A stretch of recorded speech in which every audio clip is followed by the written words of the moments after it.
We've got a massive Dodgers rumor update. Will LA sign this shortstop, and could they trade for this potentially elite starting pitcher? All that more coming up next on Dodgers Dugout Live. It's time for Dodger baseball. Welcome to Dodger Stadium. Dodgers win! This is the golden age of Dodger baseball. Grand slam! It's a double for Freddie. They're going to make big signings. They're going to make impact trades. This is the most anticipated season in Dodgers history. Dodgers have won it all in 2020. Think blue, bleed blue, and I'm out. What is up, Dodgers Nation, and welcome to another episode of Dodgers Dugout Live. My name is Doug McKain, credentialed member of Dodgers Media. You can follow me on X and Instagram at DMac_LA. Now, if you haven't yet, what are you doing? Subscribe to the #1 Dodgers YouTube channel. Hit that subscribe button. Hit that notification bell.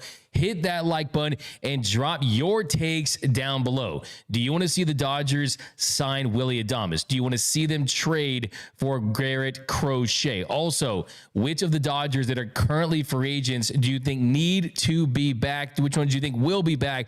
Let me know down below. Of course, every episode starts with the Dodgers Dugout Live poll question of the show. I asked you guys over on the X, should the Dodgers sign Willy Adames? And right now, pretty large amount. 70% of Dodgers Nation says yes. 30% say no. So we'll dive into that topic and also drop your chats down below. Any super chats we will read. I got my man Antonio, Tony Taters rocking with us as always. Looking for your fire takes, looking for your best comments. We'll feature them on the screen. We'll read them later in the 7th inning stretch as well. But of course, every episode starts with the leadoff, the biggest story in Dodger baseball. Leading off, the hottest story in Dodger baseball. So the hottest story in Dodger baseball is that the Dodgers need a shortstop for next season and have made an offer to the most high-profile, best shortstop available on the free agent market. And this comes from Mike Deportes, who tweets out, according to my sources, the Mets have made an offer of over $160 million for a period of 7 years to Willy Adames. Their intention is for him to play third base. However, Adames is not convinced, as he prefers to continue in the shortstop position. He has not made a decision yet, and so far, he has a proposal from the Dodgers. So, there you go. You got an offer from the Dodgers to Willy Adames. Now, should that be the guy? Is he going to be the shortstop for the next 3, 4, 5 years for LA? Well, if you've been watching this show for the last couple years, we've firmly been about Willy Adames being the guy at shortstop for the Dodgers, and for several reasons. One, it's very difficult to find defensive shortstops that can also produce at the plate, and you don't have to give them $300 million, right? Look what Francisco Lindor got. You're talking about a lot of money, over $300 million for Francisco Lindor. Willy Adames, when you consider his age at 28, the contract that you would have to sign him for would be around just that, $160 million, maybe $150 million, but most likely you're looking in that territory. And if you're the Dodgers, you look at your shortstop options right now. Well, Brandon Gomes told us the other day that Mookie Betts is going to be back in the infield. They did throw out the idea of shortstop, but Mookie had a -4 outs above average. You saw him struggle there at times. It's a very physically demanding position. Do you really want Mookie, who is the first superstar in the history of this sport, to go from right field to shortstop at age 31? That just doesn't happen. I highly doubt. In fact, I can just tell you right now, that isn't going to happen, right? They're not going to have Mookie Betts be the full-time shortstop of the Dodgers, right? You want to maintain his health. You wanted him to do what he does best for this team, and that's produce at the plate. He's going to be your second baseman. Now, what that does is that kicks Gavin Lux out of second base. And Gavin Lux has struggled to find that one spot that the team needs from him, and that's shortstop.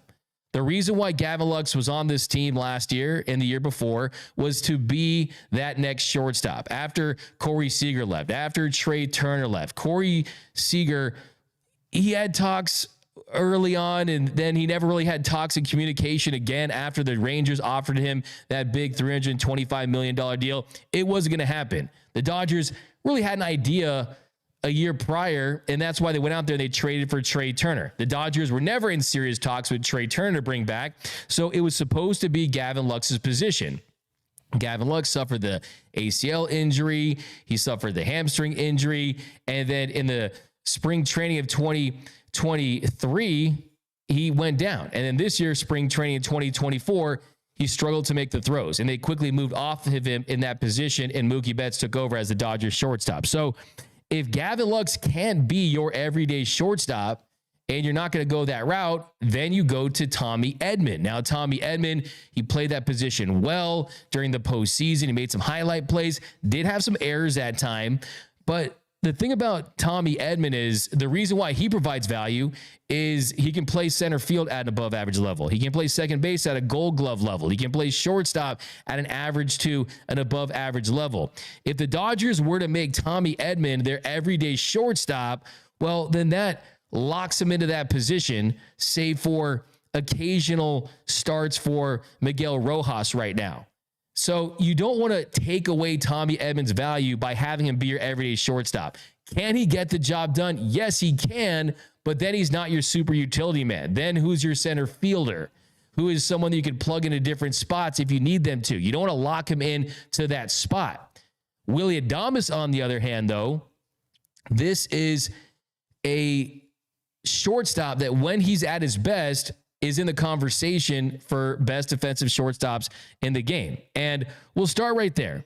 How will he play that position? Well, we've also seen some other reports that he wants to be the shortstop. That's what Ken Rosenthal said. But if he gets a strong offer from a team in a position to win, he'd be willing to change positions and play third base. And let's take, for example, the New York Mets. If the Mets signed him, he could play third base and you move Vientos to first base. So you already have Lindor, right? What he's basically saying, and what I'm here to do for you guys is always translate this stuff. I speak fluent free agency, fluent trade rumors. He's saying, pay me and I'll play wherever you want, right? Give me my bag and I'll play wherever. But for teams to pay him that kind of money, you want to have him at the shortstop position. Now, let's look at the pros and cons of Willy Adames. Let's look at the pros and cons. Pro, defensively when he's right, like I said, he's one of the best defensive shortstops in baseball. One of the very best defensive shortstops in the sport. Now, last season he did have a down year with the glove. He had 10 errors. He had 10 errors for a guy that in the last two seasons had 7 combined. So he had 7 errors combined the last 2 seasons, and they had 10 this year. Now, 8 of those errors came in a short stretch where maybe he was dealing with an injury, maybe the mechanics were off. He had Rhys Hoskins that was responsible for 4 of those errors, playing first base, not doing a good job. So you have to kind of consider the details. I don't think that it paints the full picture. Look, if you are a true seam head, you understand that errors are the ultimate indicator of a defensive player's prowess, right? And he did, though, get a -16 defensive runs saved. The outs above average had him around league average, but defensive runs saved in the last 5 seasons, his defensive runs saved have been way up. I mean, a +16 from outs above average in 2023. He had a +10 the year before that. So throughout his career, he has graded out as an above average defender. And sometimes when it comes to defense, you definitely need a very, very large sample size when it comes to advanced metrics. But eye test, the guy's really good. The guy would be an upgrade to Tommy Edman. He'd be an upgrade to Miguel Rojas in the sense that he's 28 and not 35. Miguel Rojas, who was on the show yesterday, he said to us, period, point blank. He told me that you just can't play that premium position every single day at this age and expect to be fully healthy throughout the year. So Miguel Rojas as your full-time shortstop is not a viable option at this point. You need a full-time guy at that premium position, and you also have to consider Mookie Betts at second base, right? hasn't played second base full-time for a while. And I think Mookie is someone who is good friends with Willy Adames. Make no mistake about that. Mookie and Willy Adames are very cool. So to have that keystone combination and have an elite defender helping a Mookie Betts continue to cement his position at second base for the duration of his career, he has 8 more years left with the Dodgers, I think that is only a plus. Now, another big plus for Willy Adames when it comes to the pros is he's a shortstop that has power, a shortstop that gives you pop. Last season, he hit .251, not great, but he makes up for it with the slug. A .462 slugging percentage, had a 119 weighted runs created plus. So he was 19% above league average, and he hit 32 home runs. 32 home runs for Willy Adames last season. I mean, that is serious pop for a shortstop. I mean, 2022, 31 home runs, 24 in 2023, 32 bombs last season. Over the past 4 seasons, Willy Adames is tied with who for most home runs in baseball? Let's see if you can guess it. It's Corey Seager. Corey Seager and Willy Adames have both hit exactly 112 home runs for the past 4 seasons. That's the most for any shortstop in the sport. So to have a shortstop that's elite with the glove, that can give you pop at the plate, also is beloved in the clubhouse, great energy, great vibes. I think he's a perfect fit for this Dodgers team. I think that Willy Adames would look great in Dodger blue, would look great in this infield, and the pros far outweigh any of the negatives. So the big pros, pop at the plate. Hits, you look at the barrel rates too. I mean, 7.8 barrel rate in 2024, and it was at 12% and a 12.2% over the past 4 seasons.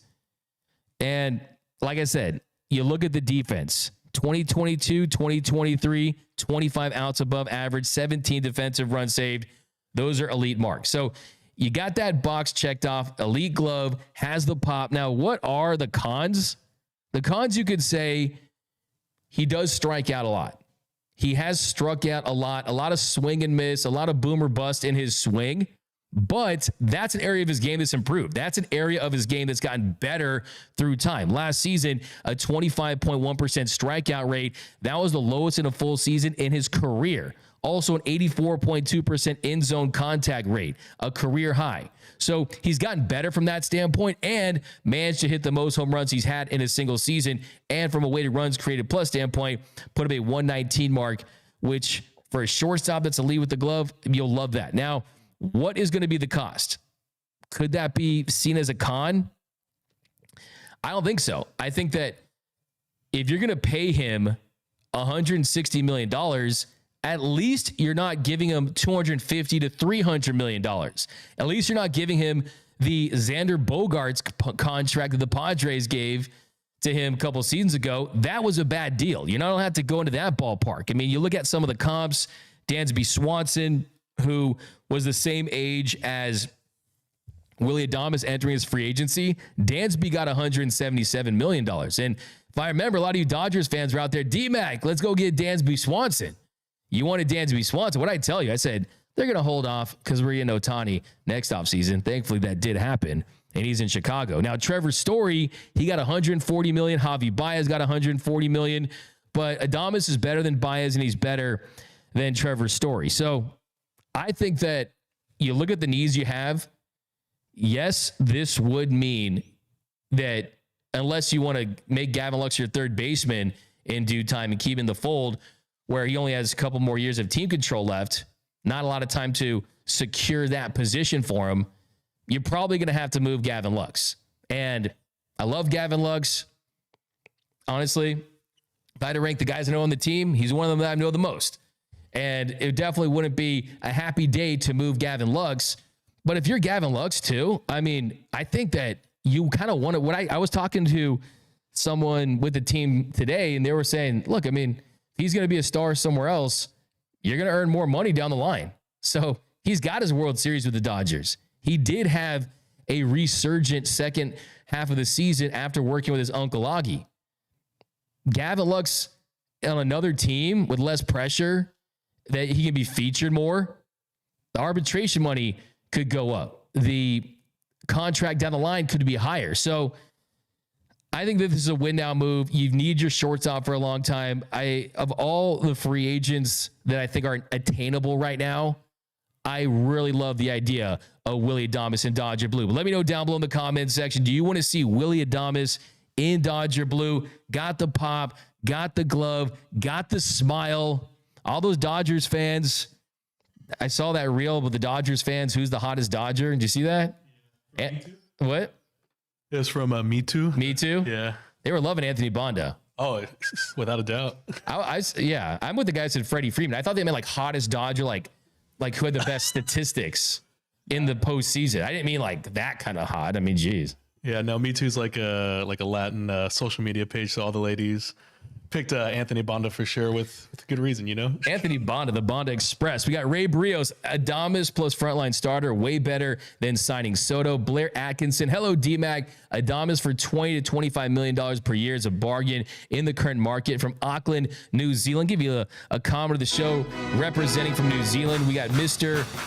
I see Adames going to San Diego. They love collecting shortstops. Ray Barrios. Depends on the contract for Adames. More like 6 and 140 would work. His 31 home runs and 112 RBIs make up for his low average. Yes, certainly. And you just look at his Baseball Savant page and you see the kind of hitter he is. You see the expected batting average below average, right? In the 45th percentile, a 248 expected batting average. But look at the expected slug here. Look at the expected slug, a 474 expected slug, and the barrel rate in the 81st percentile. So it's not someone who every time the bat hits the ball, like a Teo or a Will Smith, guys like that, when they're right, Mookie Betts, Shohei, it's a rocket off the bat.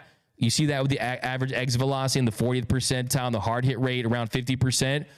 But when he does barrel it up, you see the results. And yes, 28th percentile in strikeout rate, 20th percentile in whiff rate.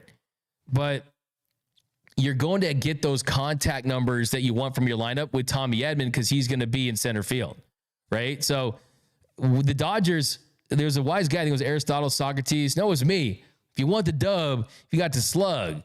Right? We saw how did this team win game 1, right? Freddie Freeman walk-off grand slam, right? I mean, yes, we saw in that 5th inning, still slugging that inning, doubles, extra base hits. So he's someone that certainly provides it. Also, he's added other parts of his game to a little added pro is he stole a career high 21 bases last year. So that was a career high, and he only got caught 4 times. So that's an 84% clip. And you look at the Savant page, this isn't someone who is absolutely electric on the base pass from a sprint speed standpoint, but it shows you that he's an extremely savvy base runner. His sprint speed, 27.4 feet per second. So, I mean, last year, 21 stolen bases in 2024. Heading into last season, he had 30 for his entire career. So think about this. Anytime you're going to sign a free agent, there's a good chance that either they're in the middle of their prime or they're in the twilight of the prime. But the age for him, he's under 30. You don't have to give him 10 years. Gotten better as a hitter. More disciplined, striking out less. The pop is still there. I'm not going to be fooled by 1 year of the defense. That to me is a complete aberration. That's an anomaly. He's still an elite shortstop defensively in my mind. Other teams, though, that could be the market for him, the Giants. The Giants, we'll see if they go after him. The Tigers. I mean, if you want to move him to third, the Mets, Mariners. I mean, he's going to have suitors out there. But I think, look, I can tell you the Dodgers have been interested in Willy Adames for quite some time now. We got Ninja Squirrel 30. Adames at shortstop will be sweet as well. Very exciting times in LA. Mike Vick, Lux, Outman, and some low-level prospects for Devin Williams. Yeah, we'll talk a little more about Gavin Lux and some potential teams, and might as well switch gears because the other big update is about Garrett Crochet. Garrett Crochet talk is back. Garrett Crochet talk is back here on Dodgers Dugout Live. And the update comes from our friend Bob Nightingale. And Bob Nightingale recently wrote, the White Sox have openly told teams he's available and are expected to trade him by the end of the winter meetings, with the Philadelphia Phillies and Dodgers the most aggressive. So there you have it right there. The winter meetings, they're next month. They're before Christmas. So could we see Garrett Crochet under the Christmas tree for the Dodgers? Because you do need more starting pitching, because you can never get enough of it. Look at what they had heading into this season, and look what they ended up with by season's end. Now, Garrett Crochet is an interesting case because the ceiling is extremely high. The upside talent is there. Garrett Crochet, when he's right, is about as nasty as anyone in this game. I mean, he's a power lefty, velocity, chase. I mean, this is something that would be dominant in the postseason. Last year in 32 starts, posted a 3.48 ERA in 146 innings. And what was so impressive was the strikeout to walk ratio. Had a 35.1% strikeout rate and a 5.6 walk rate. I mean, that is elite in all caps. And he's just 25 years old, and he's under team control through the 2026 season. So you get Garrett Crochet not just for the 2025 season, but also for 2026. So 2 years of Garrett Crochet. And what makes it even more interesting for potential suitors is just because of the lack of innings he's thrown and the injuries throughout his career. And the fact that they've limited him is you're basically getting a potentially Cy Young, electric, nasty starting pitcher at the price of a reliever. So from a cost standpoint, it's not going to hurt you in the pocket compared to going out there and signing a Blake Snell, a Corbin Burns, a Max Fried, even a Nathan Eovaldi, even a Jack Flaherty, just because he's under that team control, because even his salary arbitration doesn't match that of what a typical starting pitcher that puts up the type of numbers that he put up last year would have gotten up. And if you know his story, he was the 11th pick in the 2020 draft. He was very high profile, a lot of buzz, a lot of hype surrounding him, but the injury set him back. And 2024 was the first season where it was a full, complete, I'm a starter, I want to be a starter throughout my entire year.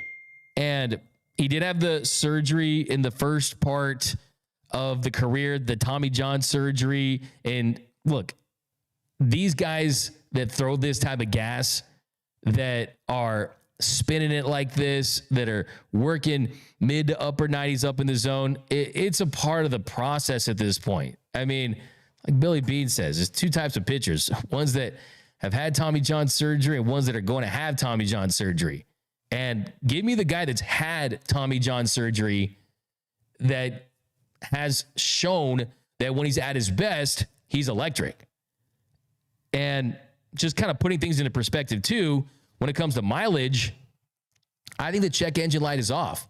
I think that this has come from the shop and it's been rebuilt. I mean, heading into this season, he had only pitched 85 innings last year, 146. So the big pros with Garrett Crochet are, one, when he's right, he really is absolutely elite. He's elite.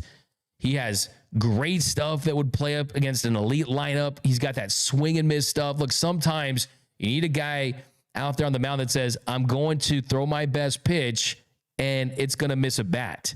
You don't want to put it in play. You don't want to put pressure on your defense. You go have a couple walks. You don't want to get a run with a sac fly, right? Things like that. You want to put the ball in play, ground ball, things like that to have team score. You got to have a guy that strikes guys out.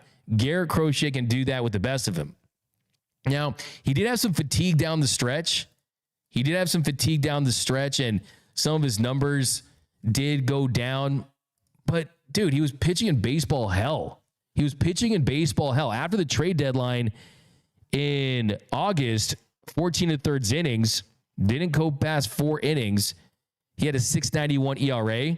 But last month of the season, September, in 17 1/3 innings, posted a 3.12 ERA. You saw a lot of electric stuff during that stretch. And let me remind you of a pitcher who the Dodgers got from Chicago that wasn't pitching very well, that was a former starter, that had electric stuff, but it just wasn't working in Chicago. Yeah, his name is Michael Kopech. The Dodgers turned him into one of the most elite and dominant relievers in the sport. There's no reason why they couldn't do that with Garrett Crochet. Okay? So, yeah, it's baseball hell in Chicago. Ask our friend Miguel Vargas. He goes into this organization with this coaching and developing with Connor McGinnis and Mark Pryor, Danny Lehman, Josh Bard, and all the analytics department, and just putting you in better positions to have success. Garrett Crochet could be a game one level starter for this team. And you could also be a lethal weapon out of the bullpen. So, hey, I know that it's a big risk, but when you look at the upside play, if you go out there and you sign a Corbin Burns, if you go out there and you sign a Blake Snell, if you go out there and sign any of these established starters, well, you're going to get decline in that contract. You're 100% going to get decline in that contract, whether it's the first year. I mean, look at Tyler Glasnow. We got Tyler Glasnow in his absolute prime. Yeah, what'd I say? Oh, the injuries are behind him. That was Glass then. This is Glass now. I tried my best to manifest health for Tyler Glasnow, and even he goes down. So even if you get the top guys, there's no guarantee that they're going to stay healthy. But with Garrett Crochet, you got a guy that's already repaired that arm. He's still young, and he's not going to cost you $100 to $200 million. That's not going to be the case here. So I definitely think it makes a lot of sense. I think that at some point for the Dodgers, when you look at this 40-man roster and some of these young players, you have to cash in on some of these prospects to go out there and upgrade your roster. But let me know down below in the comment section, do you want to see Garrett Crochet traded to LA? Crochet would be amazing, better than Fried easily. That's from Mo Wisey. Yeah, if Crochet went to Harvard Westlake and Crochet was from Glendale, people were like, get Garrett Crochet. I always laugh at these like other reasons why people want Dodgers. Oh, he went to Montebello High School. Let's bring him in. Like that. That's Tony Taters. Tony Taters Glasnow going to Santa Cruz to put you over the top, right? Oh yeah, man, he's awesome. He was a cool guy. He's only 3 years younger than me, and you know, he was in theater as well for Hard High School. He's just a cool guy. I'm glad he's a Dodger. I am too. And I'm not against that, but I'm just saying, like, let's look past these other variables when it comes to player acquisition. We got Crochet going to break down, was already tired last year and could not make it. Remember, he can start, but was a reliever half the time. That's from DJ Rhythm. Yeah, but look, this is the thing, though. The Dodgers are going to go to a six-man rotation. You do have Shohei Ohtani back as a starting pitcher. That's going to almost feel... Going out there and having Shohei Ohtani back is going to feel like signing the top free agent pitcher available, at least in the mix, right? If all Shohei Ohtani did was pitch, and he was in this market with Corbin Burns and Max Fried and Blake Snell, he'd be getting a contract similar to them if it wasn't for the injury, right? And all he did was pitch. So that's going to feel like your big free agent pitching acquisition. You still have a chance to get Roki Sasaki if he gets posted. You throw him into the mix. Yamamoto's back. Tyler Glasnow, hopefully he's back and healthy. Clayton Kershaw will be back at some point. Tony Gonsolin, Dustin May, Bobby Miller, Landon Knack. See what happens with those guys, that group. But Crochet adds that element of upside, adds that element of elite that wins when it matters most. Remember, every single move that's made now is under the scope of World Series title. It's the dynasty. Put on your dynasty Dodgers glasses right now. What move helps them have a dynasty?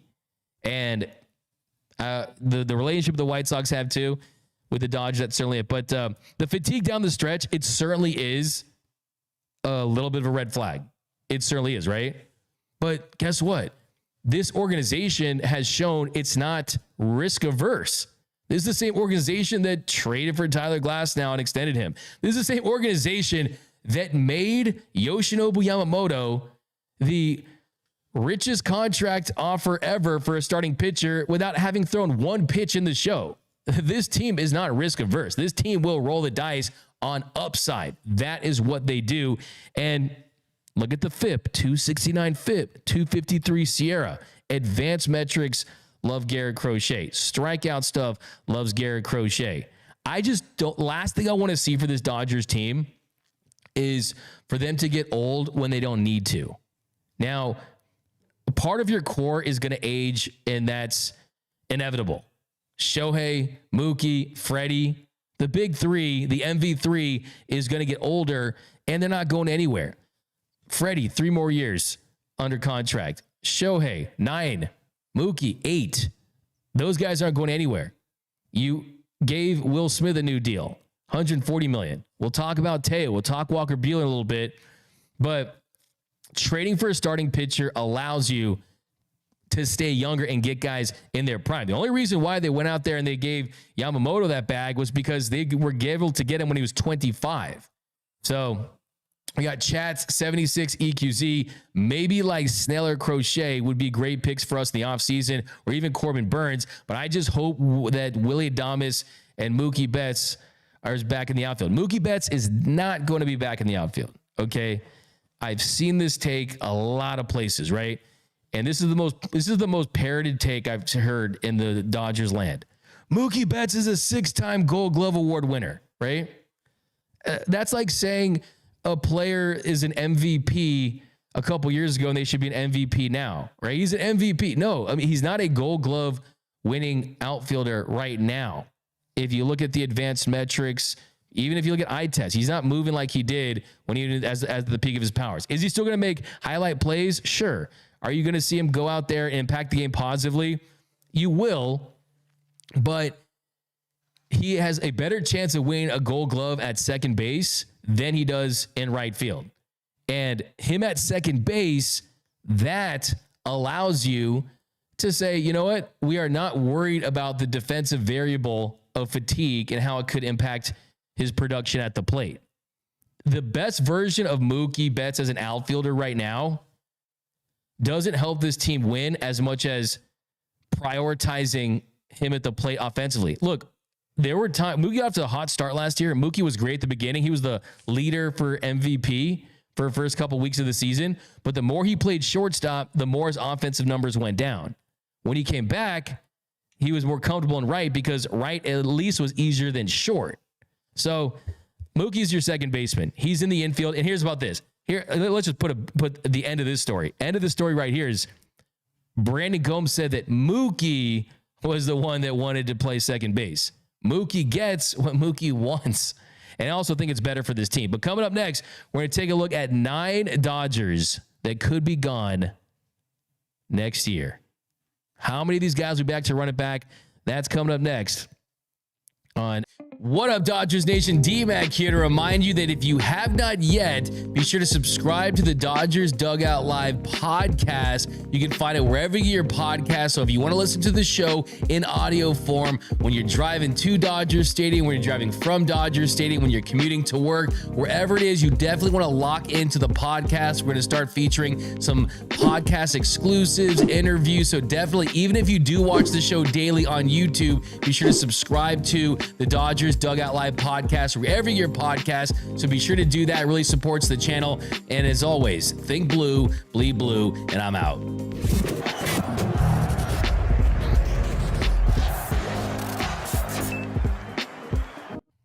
And welcome back to Dodgers Dugout Live here on a Friday edition of the show. By the way, have you guys gone over to gearup.la? Some of the best, freshest, most fire Dodger merch in the game. Go over to gearup.la because we just dropped our new 2024 World Series championship t-shirt. And this episode is brought to you by gearup.la. That is our official merchandise store here at Dodgers Nation. Now, to celebrate the Dodgers winning the 2024 World Series, make sure to buy 3, not 1, not 2, but 3 of our new shirts. We have our Nation of Champs design to showcase the title, the We Don't Give a F design that pays homage and thanks to Kike Hernandez, and our Game Over design to pay homage to the 3-time champion Mookie Betts. Hit the link down below in our bio. Purchase all these shirts now. Make great gifts too. Christmas is coming up. Look at this fire shirt right here. Got the World Series title, hoisting that up. You got the Nation Gear, the Mookie one, the 8-bit one. This is fire, doing that Mookie celebration. I like the black too. I'm a big black t-shirt guy. So definitely go cop that. The We Don't Give a F shirt. Love this one. Your boy designed this one. You got the logo with the belt bump. Me and Tony Taters do this right before every single show. So go to gearup.la to get your gear now. But yeah, welcome in, guys. If you haven't yet, subscribe to the channel, hit that notification bell, hit that like button. Also, I want to send a shout out to my guy, Micah Johnson. Like I said, got this really cool robot artwork here. This is cool. These are super fresh. You can find these at his website, Micah Johnson. These are super cool. You got this is what we need robo umps, right? I want to see this, but like an umpire version because we need robo umps already. How about decoy too? Decoy representing. Got my decoy here. Got my 1980 Dodgers All-Star. I just spilled water on my laptop. Dodgers All-Star Cup. But yeah, guys, back in the comment section, dudes who watch 6 to 8 games a season and come around the playoffs want Mookie in right field. Diehard fans know him moving to second base is the next best move. That's from Cowabunga. By the way, shout out to Ninja Turtles. Makes you want to eat like a big piece of cheese pizza with the cheese just going all over the place. Exactly. This is from Moot. I am all in on Garrett Crochet. Pull up his baseball savant.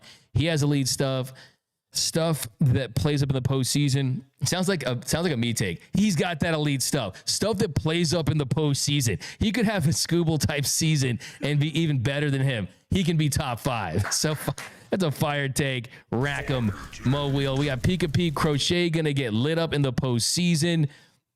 Look, anyone can get lit up in the postseason. Baseball is what is it? I mean, imagine if you saw Walker Buehler's regular season stats and then you saw what he posted towards his final 2 starts against the Mets and the Yankees, right? I mean, postseason's weird. You got to be hot. You got to be ready to go at the right time. So, yeah, it just kind of all depends. But here, let's jump into this next topic, guys, because this is kind of a sensitive topic, and I kind of wanted to delay this just because I don't want to think of these guys on other teams per se, just because I'm still basking in the glow of that World Series title, and all these guys contributed in one way or the other. And there's 9 guys, really. I mean, there's a couple locks. Obviously, Kevin Kiermaier is one.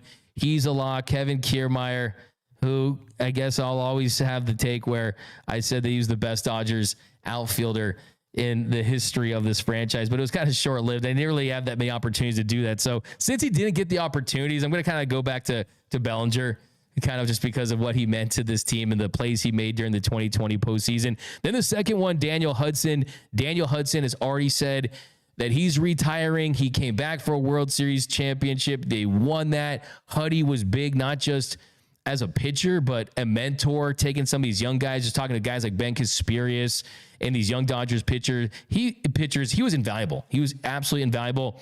Then Joe Kelly. So Joe Kelly is an interesting one. Joe Kelly didn't have his best season. He got injured, and he ended up with a 4.78 ERA in 32 innings, pitched in 35 games this year, and the stuff wasn't as good. I mean, when you looked at how he looked last year when they traded for him from the White Sox to the Dodgers, I remember talking to Joe Kelly and asking him about the stats and ERA and this and that and what stats he looks at. And he's like, look at the FIP. He told me that minor league teams, professional teams, they're not even looking at some of the traditional stuff that we're looking at. And all of his underlying stuff pointed to him being better than what his numbers were saying that he was. And that was the truth. And that's why he ended up having more success with the Dodgers. He had a 16.5 strikeouts per 9. But unfortunately, this year, those numbers have dropped. The strikeouts per 9 went to 16.5 down to 9.8. The whip went from 871 with the Dodgers down to up to 1469. The ERA last year with LA was 174. This year was at 478. Now, if he wanted to come back on a small deal, maybe they go that route. Maybe he helps another team out there. I could see him potentially being back just because loves SoCal, loves being near his family.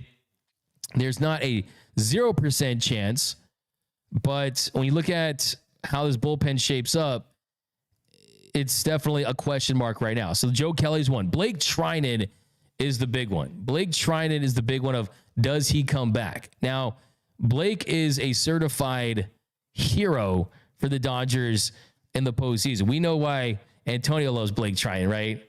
Why is that? He's a great pitcher. He's one of the best I've seen. Have you seen him after the dugout when in Game 5? He's just pumped up, high fiving. He's like, "Let's effing go!" Let's go. Like it looked like a bulldog. I loved it. He's a dog, man. We had the pitching ninja on the show, and I asked pitching ninja. I said, "Hey, where does Blake Trinan rank as far as your all-time just nastiest dudes that you've posted?" He's like, he is the nastiest guy. He's number 1. So when the pitching ninja, who all he does for a living is analyze pitchers who throw disgusting stuff, nastier than a gas station bathroom level stuff, yeah, that's very telling. So you add the fact that he was an absolute hero for the Dodgers in the postseason. Just look at Game 5, throws 42 pitches in there in the 6th. Dave Roberts was going to possibly take him out of the game. He goes out there before he's facing Stanton, and Blake tells Dave Roberts, "This is my guy. I want him. This is my guy." Dave Roberts puts both his hands on him, makes sure that he still has it, likes what he heard from him, and then he goes out. And then Trinan gets Stanton to pop out. Now, Dave said on Mookie's podcast that he was going to come back out there and get the ball before he faced Volpe, but then Freddie Freeman kind of got Dave Roberts eye contact and with his glove kind of told Dave to just stay in the dugout to shoo him. And the fact that Blake Trinan did not look at Dave Roberts trusted him to stay in the game. Had Blake Trinan looked over at Doc for a split second, he would have been out of that ball game. But Blake stayed in the game. He gets Volpe out, and the rest is history. So you add the fact that he was great in the postseason, loves being a Dodger, loves Dave Roberts, and Dave hinted at wanting him back. I think that Blake Trinan is a really good chance he's back with the Dodgers. Kike Hernandez is the next one. So the 5th one, Kike Hernandez. Number 5, Kike. How do you not bring Kike back? To me, I've literally gone back, I think it's 144 into my DVR. I memorized the 5th inning into my DVR because I've watched it so many times. I fast forward to 144, watch that 5th inning again. This baseball savvy, I mean, Rojas told us, Mookie has said on his podcast, this is not just a funny guy who's a great role player. People say Kike is one of the smartest baseball players they've ever seen. And what really stands out is the rallies that changed everything were started by him. That 5th inning was a base hit by Kike Hernandez. Also, the error on Aaron Judge. I mean, check that, Aaron Judge. Kike was distracting him. And you can see as the ball goes to Aaron Judge, he's about to make that routine catch. Hadn't had one error all season. He takes his eye off the ball for 1 second because he's looking at Kike. I don't know, was Kike twerking? Did he have the banana suit on? I mean, I don't know what it was, but just his presence, he makes things happen. He is the Dodgers' human catalyst out there. And then he rounded when on the play where it was the Will Smith ground ball, he rounds that base and gets in the eyesight of Anthony Volpe that I think caused that error in the bad throw to Jazz Chisholm. So look, Kike Hernandez, he is really the heart and soul of this team in a lot of different ways. And he wins in the postseason. Remember, it's about the postseason. Parades over prospects, but also veterans win. And I also think too, look at the market out there for Kike. What's it really going to be? Because the truth of the matter is when it comes to Kike Hernandez is dude turns into Babe Ruth at times, right? I mean, he turns into an elite postseason, Albert Pujols in the postseason at times.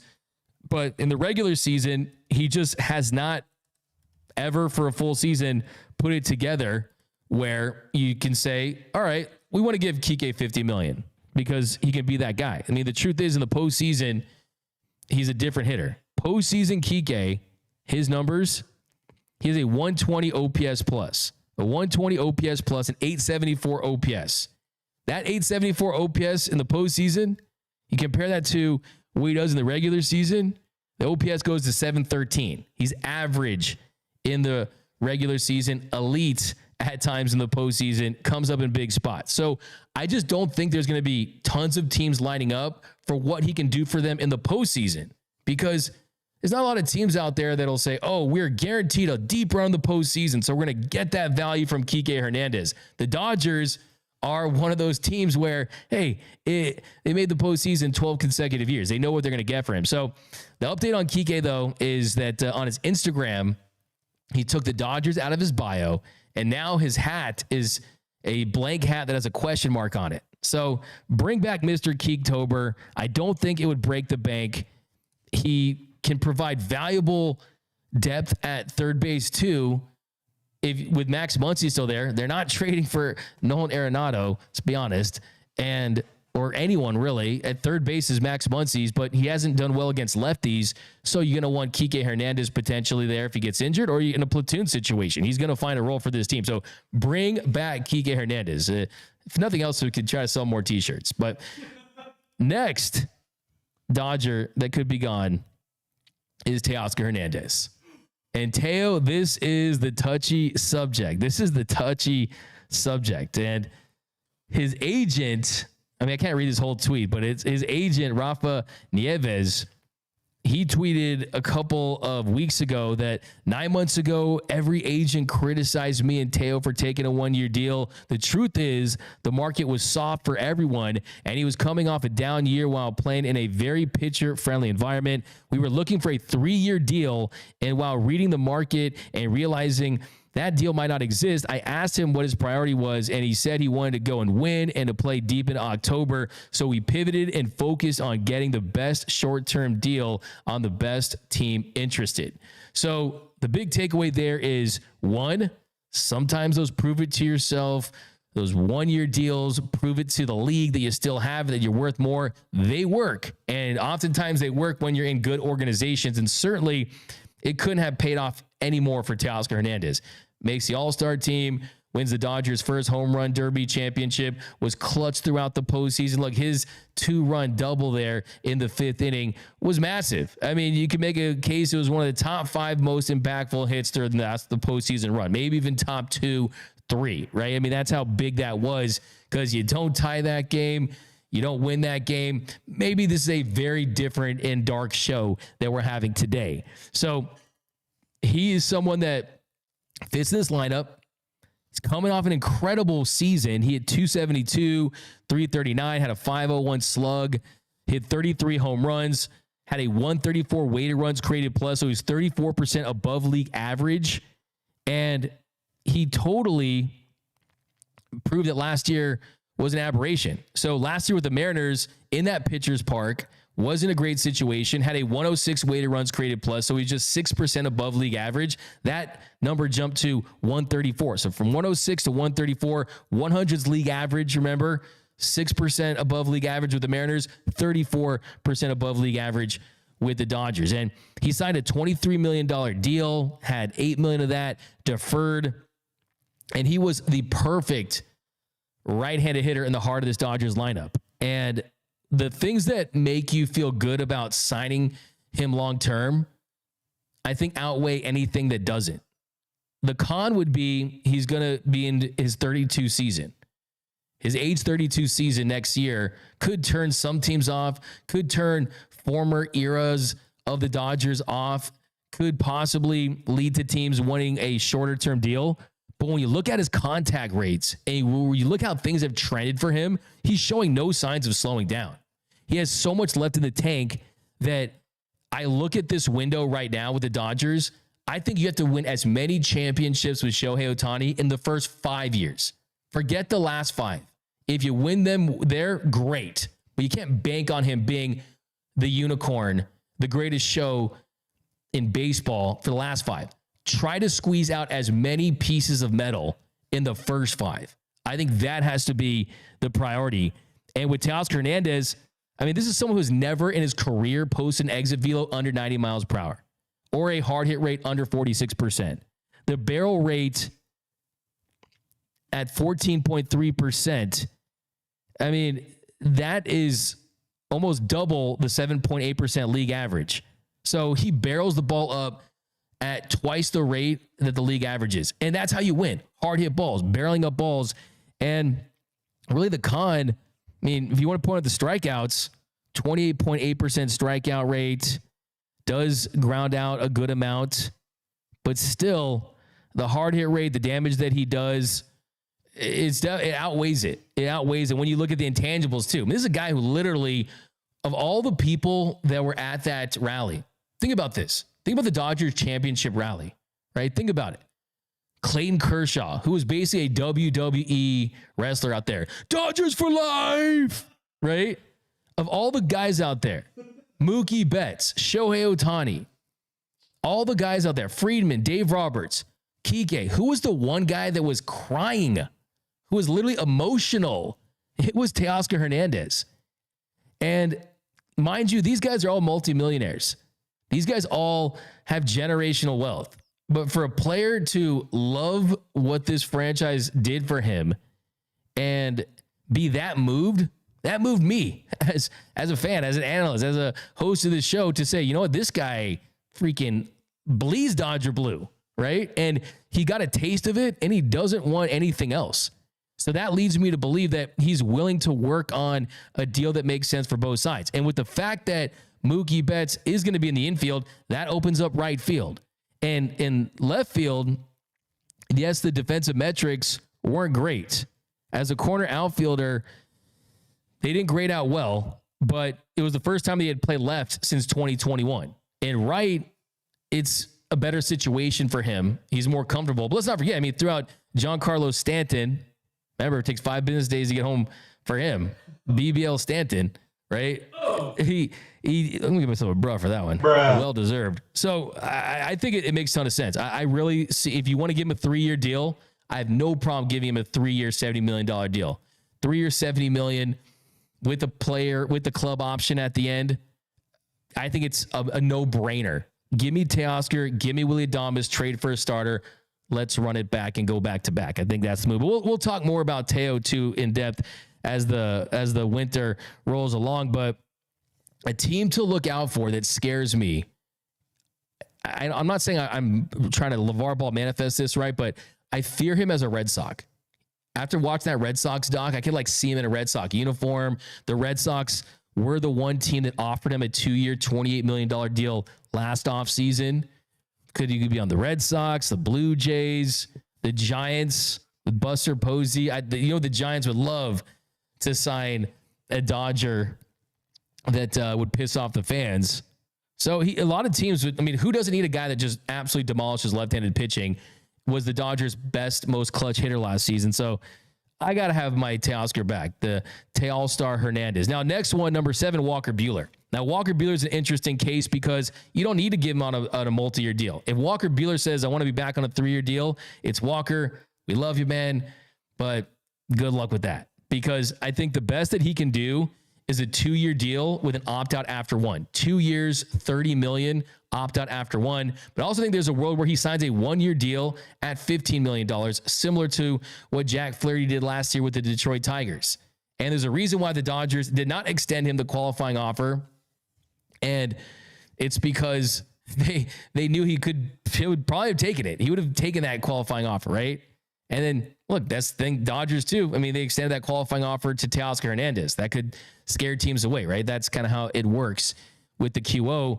But Buehler is an interesting case because in his 16 starts, he had a 5.38 ERA and 75 1/3 innings. And the home run ball was hurting him all season, gave 2 home runs per 9. I mean, almost 2 home runs per 9. That's not a good mark. And he had just an 18.6% strikeout rate, 8.2% swinging strike rate. I mean, that was lower than league average, than his career averages. It was not Walker Buehler in the regular season. The fastball velocity was pretty consistent, did not get the swing and miss or the missed bats that we've seen. But the biggest wild card here is he came alive in the postseason. After those 6 runs he gave up in 5 innings against the Padres, which was largely due to that nightmare second inning, he went scoreless for the rest of the postseason. He had scoreless appearances against the Mets and the Yankees, had 13 scoreless innings to end the postseason, had 11 combined with the Mets and the Yankees. And he gets that final out too. I mean, the guy could be a reliever, right? In a key spot for you, in a big spot. So I see him signing at the very most a 2-year deal with an opt-out after 1. But I also think if he enters the 1-year, $15 million territory and signs a deal similar to Jack Flaherty does, it has to be the Dodgers if they want him back. kind of based on who you talk to right now, it seems like there's a little less confidence about Buehler being back than maybe a Kike Hernandez. But Buehler's smart. He wants to be in this Dodgers organization. He said he wants to be back as long as they'll keep him and have him. So that's going to be a situation where I'm pretty sure the Dodgers are going to say, yeah, let's see what we do this offseason. We're going to a 6-man rotation. We know that injuries are inevitable, but if you're Buehler, if you're not guaranteed a spot in this rotation, it doesn't matter how much money they're going to give you, you're not coming back.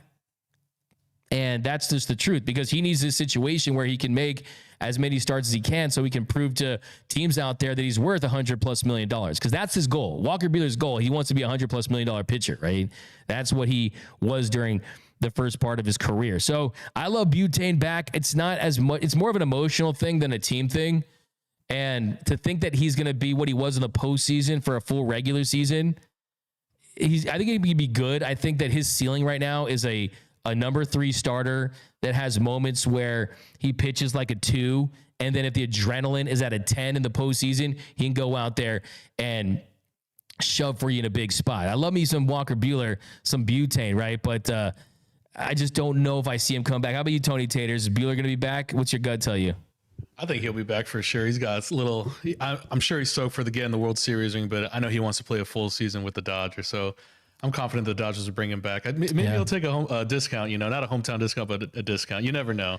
I think that he probably realized that if I'm in this organization, it'll probably give me the best opportunity to have a successful year. Yeah. Because if he has, honestly, the good thing for him next year would probably just be have a baller regular season, ball out in the postseason, and go out there and sign a big deal. But even if he has just a good regular season, then he can put himself in a better payday. But I don't know. Could be a Ferris Bueller year on, and then he goes out there and signs a big deal. But next one, a couple more here, Gavin Lux. So the next one that could be back is Gavin Lux. And Gavin Lux won't be back potentially because of a signing. It's because of a trade. We talked about Gavin Lux. So I think with Gavin Lux, it's all signs are pointing to the Dodgers trading him because he doesn't make sense as a bench bat. They're not going to put him in the outfield. They're not going to put him at third next season. What do you do with Gavin Lux? So whether they trade him for an impact starter, whether they trade him to the Brewers for someone like a Devin Williams, whether they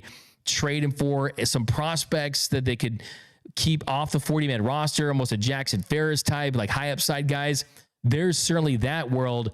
But I think that this is almost a mutual thing. We know how much you want to be a Dodger, but what I was told today from someone, from an insider, is why not let him go he needs to be a star somewhere else. And he has star potential, but it might not be for this team based on where they're at in their run. And I hope Gavin Lux, goes out there and is an option somewhere. We talked about it yesterday. If they don't sign Willy Adames and you don't trade for a shortstop, maybe you have a platoon situation with Lux and Rojas, potentially you could do that, but I just don't see it. I think they want their shortstop. They know that that's an important position to fill. And I think that it's almost a situation where you do right by Gavin Lux. Do you trade him to the Blue Jays for a Bo Bichette, maybe a Kevin Gausman, and you extend Gausman? There's all these options that you can use. Think outside the box. But a couple super chats here, and we'll let you guys enjoy your Friday. I'm hungry. I need a torta, man. Francisco Diaz, $9.99. Dodgers need to keep the main thing, and take care of their own. Re-sign Teo, Kike, Big Game Walker, and Trinan. All the other shiny toys can wait. That's a fire take right there. Esteban, $4.99. 2024 was the Dodgers' year, and we had the home run derby champ 50-50 and a nice piece of metal at the end of the year. It's a comment of the show right there. We got Abstract, $5. The thing that shocked me was Teo crying about how much he loved his team, and Friedman didn't even use the opportunity to indicate he won him back. That's not what Friedman's going to do. I trust me. I do own a tinfoil hat too. I love to read into things as well, but the Friedman is all business, man. He's not going to tip his hands right there. You want to keep that leverage, even if you like the guy. Chris Frostaker, Dodgers for life. D-Mac, you almost made me crash. You should do that every episode. Had me rolling. Hey, man, I just love Kershaw for doing that. Beer Sama, D-Mac, what would be a respectable offer for Teo to come back? Anything, 3 years, anything from 65 to 74 million, I think When you look at the AAV there, would certainly push it up the top. Could you get 4 years, $85 million with a club option? I mean, do you stretch it to lower the AAV as a possibility as well? But I think you're looking at less than $100 million for Teoscar Hernandez. Just he's entering his age 32 season, and I think he makes sense for a championship contender. I don't think he makes sense for an organization to be the face of your franchise, your number 3 hitter that's not surrounded by talent. He makes all the sense in the world for the Dodgers. Pika Peep, Kike fits the Dodgers like a well-tailored glove. It's a fire take. It's a home run right there. Mario Torres trying to get all that spin without the spider tag. Yeah, I'm telling you, guy is a dog with it. Here's German Huerta. My Christmas list: 1 Ohtani DH, 2 Soto right field, 3 Betts, Freeman, Teoscar, Adames, Muncy, Smith, and Kike.